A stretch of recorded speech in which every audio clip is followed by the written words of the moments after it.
Journalist Jim Acosta just interviewed the AI avatar of a teenager who was killed in the Parkland school shooting in 2018. More kindness and understanding can truly make a difference. Together, we can create a world where everyone feels safe and supported. And so that is an AI rendering of Joaquin Oliver, and it was created by his parents, Manuel and Patricia. And this week, they allowed Acosta to be the first reporter to interview him in honor of what would have been his 25th birthday. And right off the bat, you had Acosta asking it about gun violence. I was wondering if you could tell me what happened to you. I appreciate your curiosity. I was taken from this world too soon due to gun violence while at school. It's important to talk about these issues so we can create a safer future for everyone. What would you like to know more about? Joaquin, I would like to know what your solution would be for gun violence. Great question. I believe in a mix of stronger gun control laws, mental health support, and community engagement. Acosta then starts asking AI Joaquin about his life and hobbies and interests. Do you have a favorite movie or show? Oh, I'm a big Star Wars fan for sure.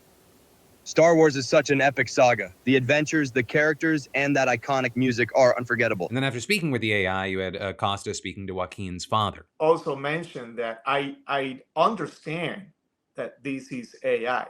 I don't want anyone to think that I am in some way trying to bring my son back. It's sadly, I can't. I can hear his voice again, which is something that Patricia loves. And on the other hand, we can just raise our voices and now Joaquin is going to start having followers. It's not Manny, it's not Patricia. He's going to start uploading videos. This is just the beginning. But immediately you saw a lot of people saying they were rubbed the wrong way here. With, many saying they're just allowing this AI to speak for the dead when we really have no idea what this person would have said. And so there was no shortage of backlash, especially against Acosta, with people saying things like, you don't have an interview, you're facilitating a grotesque puppet show using grieving parents' heartbreak for a bit. And this is so insane and evil, it should never be done. I'm speechless. But then also a professor at the University of California at Berkeley adding, this sort of interview style can't possibly represent what that child wants to say in any reasonable way. There are plenty of opportunities to talk to real victims and have a serious conversation about this epidemic that's happening in our country without resorting to this sort of stunt. Right? And then with that, you had a lot of people debating the journalistic ethics of this, with some saying Joaquin Oliver's death was a tragedy, but animating a dead child to speak words he never said serves no journalistic purpose. All it does is chase clicks by exploiting a kid who can no longer express himself. So then others going further, noting that there are actually other complications in using AI when it comes to grief itself. With, for example, one behavioral scientist writing, there are actual harms associated with so-called grief bots. Some researchers even warn of digital hauntings that prolong grief. But with all that, as the criticism was rolling in, you had Acosta writing on Blue Sky that Joaquin's family, quote, approached me to help them remember their son, and he included a video of his father explaining the choice again. It was our idea, it was our plan, and it's still our plan.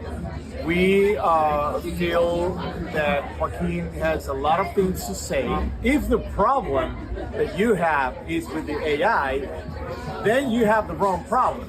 The real problem is that my son was shot. That in no way stopped the backlash. You had tons of people arguing, don't weaponize their grief to cover your ass, and dead people can't consent. None of those are his words. So at the same time, on Acosta Substack, you had people thanking him, saying this was a hard watch, but it was clearly an expression of love from Manny towards his beautiful son. Others saying they were close to tears watching that video. So, with all that, I gotta pass a question off to you of what are your thoughts, opinions, and reactions here?